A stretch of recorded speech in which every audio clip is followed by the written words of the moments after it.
Dear students, in this video, we are going to start a new chapter called Gravitation.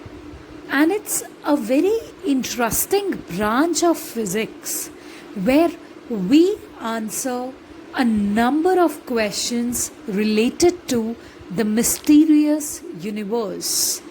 To begin with, if I'll ask you why the earth is revolving around the sun, why?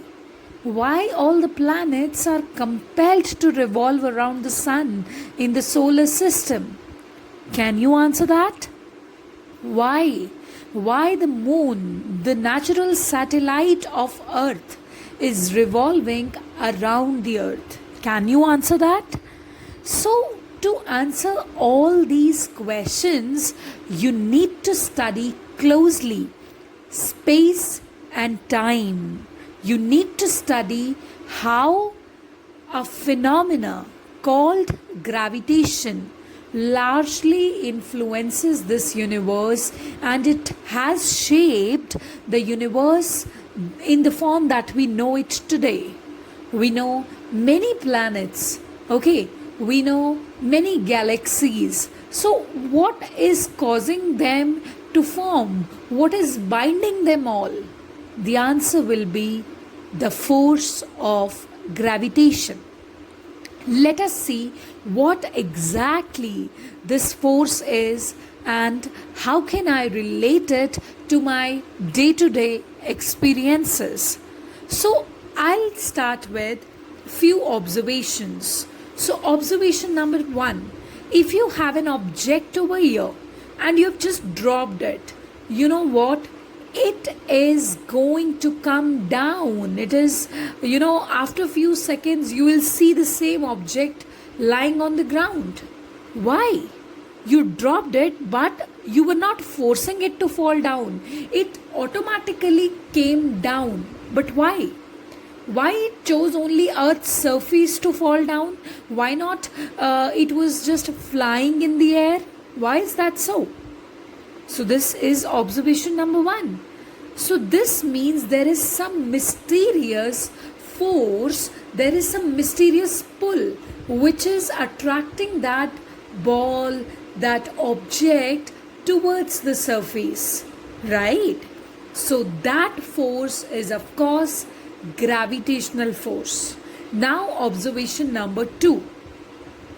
Here you can see sun, and this is some planet. Of course its size will be smaller than the size of sun. So this is sun and this is some planet revolving around the sun. So do you know what? The planet will revolve around the sun in an elliptical orbit. Okay, just have a look here. This is sun and this is some planet revolving around the earth. But do you know what? When something revolves, it continuously changes its direction of motion. Yeah, that's true. When this is here, the direction is this. When it is revolving, the direction is continuously changing. And if you want to understand this more, you can actually make your hand travel along that circle. You will see that your hands are automatically changing their position to move along this circle. This means at every single point on a circle, the direction is pretty much different to move along this circle. But, you studied that in Newton's first law, you studied that a body cannot change its direction on its own unless a force is applied. You studied that, right? You studied that if you will not apply a force, if the body is at rest, it will continue to be at rest. If the body was in uniform motion, it will continue to be in uniform motion. And if body was moving in one particular direction, then unless and until you have not applied any force, then the body will be continued to move along that direction only. वो अपने आप अपना direction change नहीं कर सकता without any force. So here, when the planet is revolving around the sun, okay, don't you think that it is continuously changing its direction? Well, yes. So that means there must be some force over here which is causing this planet to revolve, isn't it? So, yes, there is a force, and that force which is making this planet to change its direction continuously and to move along a circle, that force is Sun's gravitational pull. And how amazing it is it that Sun has bound all the solar system together. It's so massive that all the planets are actually revolving around it due to its strong gravitational pull. So gravitational pull is something which is related to the mass. Sun is very massive, and since it is very massive, so that's why it forces all the planets to get attracted to it, but what is going to happen when they will try to get attracted to sun, they will eventually start revolving. Is it clear to you? I can give you an activity by which you can actually prove this very interesting activity. Take a bucket or some big container having big cross section. Wrap a cloth over it.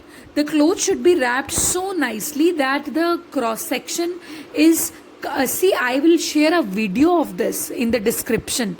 I'll share a link of this activity.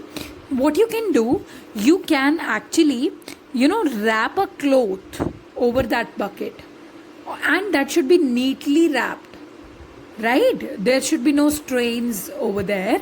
Then what you can do, just a second, what you can do, if you will place a small ball over here and you will eventually move it, what will happen? That ball will fall down, or that ball will move in a straight line. That's true. But if you place really big ball over here, जो वो cloth होगा वो थोड़ा bend हो जाएगा. Okay, वो थोड़ा bend हो जाएगा. It will have a depression over here, a dent type of a thing over here, like this. Okay, now if you will just do the same thing as you have done to this smaller ball, you'll push it. To much of your surprise, students, that ball will not move straight. Yeah, you can do this activity actually. That ball will start revolving around this bigger object. That's true. I'll share the link of this activity. But do you know why am I discussing this with you? Because if you think that sun was not present, this ball was not present, then the planets would be moving in a straight line randomly, haphazardly. But when the sun came in the place, it modified the space around it. It is so massive that it actually has created a dent in space due to its gravity. And now the things cannot move straight because they experience a lot of gravitational pull, really lots and lots of gravitational pull due to sun, and that's why they eventually start revolving. You can do this activity at your home to understand why the planets revolve around the sun. Okay, so this was observation number 2 that I explained you, and it also explains the presence of gravitational force. Just give me a second. Let's begin with observation number 3. Now what does observation number 3 says? This is Earth, this is moon, the natural satellite of Earth. Now the moon revolves around the Earth. I can give the same explanation over here. When the moon revolves around the Earth, don't you think that it is changing its direction continuously? But Newton once said us that he told us that the body cannot change its direction on its own unless you apply an external force over that body. So that means there is some invisible force which is acting upon here, and that force is Earth's gravitational pull which is attracting the moon. Okay, so there is one interesting question. अगर earth moon को अपनी तरफ हर बार attract कर रहा है, so why the moon is not falling on earth? Why the planets are not falling on sun? So to answer that question, you need to understand this concept of centripetal force. Okay, so now I'll begin with the concept of centripetal force. To see that, what is it? You need to consider a man. I'll give you an example. A man who has tied one end of a string to the stone, and the other end of the string he's holding in his hand, and then he's trying to revolve that string. Just give me a second so that we can understand it better.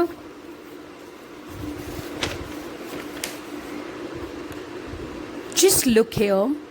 Here you can see a man who's holding a string tied to a stone, and he's just revolving it like this. So what exactly happens? The stone moves in a circular path, okay, and this force which is keeping the stone moving in external, in a circular path, that force is centripetal force, because that force is attracted towards the center, right? So that force, who's the agency of that force? You are holding the string in your hand, okay, and you are revolving that string so that the stone is also revolving. But do you know what? You are continuously applying the force, and that's true, because when the body is moving in a circle, I'm again and again telling you this, when a body is moving in a circle, it is moving like this. It is continuously changing its direction. Well, yes, that happens. It continuously changes its direction, but a body cannot change its direction on its own, so there has to be some force present over there, and that force is eventually applied by your hands, which are moving that object. You got my point? So that way you need to understand that the force that you were applying was causing the stone to move. So that external force is known as centripetal force, a force which is making the object to move in a circle. और अगर मैं ये छोटे से experience को universe तक expand कर दूँ, if I'll apply the same experience over here to the universe, then what is going to happen? The same way, just see here, the man is revolving the string, right? The man is applying the force, and that's why the stone is moving. But now apply the same information to the universe, that the sun, okay, sun attracts the other planets, and because of that attraction only they are experiencing a centripetal force, and they are moving along a circle. So this happens, they are trying to fall towards the sun every moment. वो sun के पास जाने का try कर रहे हैं, but because of this larger and larger distance they are not able to move, okay, they are not able to fall on the sun, rather they are moving along a circle. The same way the stone moves when we apply some force. So this, see, this time you're not having any string, it's just the gravitational attraction of sun which is acting as the agency of centripetal force. And now we are going to discuss the next topic, very important topic, which is Newton's law of gravitation. Now see, all of you must have heard this very popular story that once upon a time Sir Isaac Newton was resting under the shade of the tree, and eventually what happened, that an apple fell over his head, And when the apple fell over his head, he was not making hue and cry. Rather, he started thinking. He was a genius, though. He started thinking, what made the apple to fall over me? It could go up also. Like, what has compelled the things to fall downwards only? What has compelled the things to fall on the surface of earth only when we talk about earth? So that way, when he was, discovering about this, he got to know many many facts. He observed many things. A few of them I have discussed with you already. So those observations made him think that yes, there is a universal force, okay, a mysterious universal force called gravitational force, and that force actually arises because of masses of the objects, because of masses of the objects, right?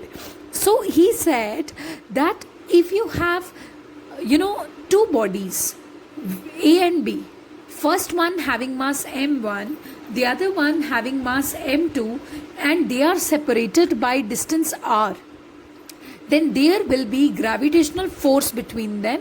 In fact, he used to say that every mass of this universe attracts every other mass. You know that? So he said that the force between them will be directly proportional to the product of the masses and inversely proportional to the square of the distance between them. Like the distance between them is r. So the force between these two masses will be inversely proportional to the square of this distance. So let us understand this. F is directly proportional to m1, m2. Directly proportional means more the value of m1, m2, more will be the force between these two masses, and it is inversely proportional 1 upon to the square of the distance between these two bodies, like that. Okay, so when you will combine these two factors, you are going to get this equation, m1 m2 by r square. And that I've already taught you many times, that when the sign of proportionality is removed, we get a constant. Okay, when the sign of proportionality is replaced by the sign of equality, there has to be a constant of proportionality, and in this case that constant of proportionality is capital G, and this is also known as universal constant of gravitation. Okay, universal constant of gravitation. I'll correct it for you over here. Universal constant of gravitation. So now we need to know more about this capital G. What are the units of capital G? What is the value of capital G? Just give me a second. Okay. So now we will be discussing about G. So F is equal to G m1 m2 by r square. Just keep G m1 m2 over here and take r square to the other side, so that G m1 m2 equals to fr square, and G becomes equal to, see, these two things are getting multiplied over here, so to the other side they will be divided, so this will become fr square divided by m1 m2. So now let's find out the units of capital G. F is measured in newtons, so newtons over here. R square, R is a distance is measured in meters, but this time we have R square, so meter into meter, meter square. So numerator में units क्या बनेंगी, force का newtons और R square का metre square upon m1 m2. Though m1 can be 100 kgs, m2 can be 50 kgs, but they are masses eventually, na. So if they are masses only, so it will also be measured in kgs, this will also be measured in kgs. So kg into kg, kg square. So this will become Newton meter square as the numerator divided by kg square as the denominator. So these are the SI units of capital G. And what is the value of G? See, first of all, I need to tell you something. In physics, when you try to define a new thing, a new constant, you tend to take other things as unity. Remember that. Like if you have F equals to G m1 m2 by r square, right? So G m1 m2 will be equal to fr square. So G is equal to fr square upon m1 m2. अब आपको G को define करना है, तो आप क्या करोगे? Majorly जो क्वांटिटीज हैं, take them unity. Like R square, you can take the value of R as 1 metres, and you can take the value of m1 as 1 kg, m2 as 1 kg, and when you will put these values, G will become equal to F. And now you can define this G, that G is nothing but it is equal to the force of gravitation between two masses which are having unit value, like the masses are 1 kg each, and the distance of separation between them is 1 meters. So this is just a condition that you have imposed to define G. Actually पता होना चाहिए कि G का nature क्या है. Like what is the nature of this quantity G? We know what a force is. Force means external effort. Okay, we know the physical significance, but we do not know the physical significance of G, this constant. So G is nothing but it is equal to force only. Okay, force of gravitation only when masses are taken as 1 kg each, and the distance of separation between them is 1 meter. And what is the value of G? That you need to also study. The value is 6.67 into 10 raised to the power minus 11 Newton meter square per kg square.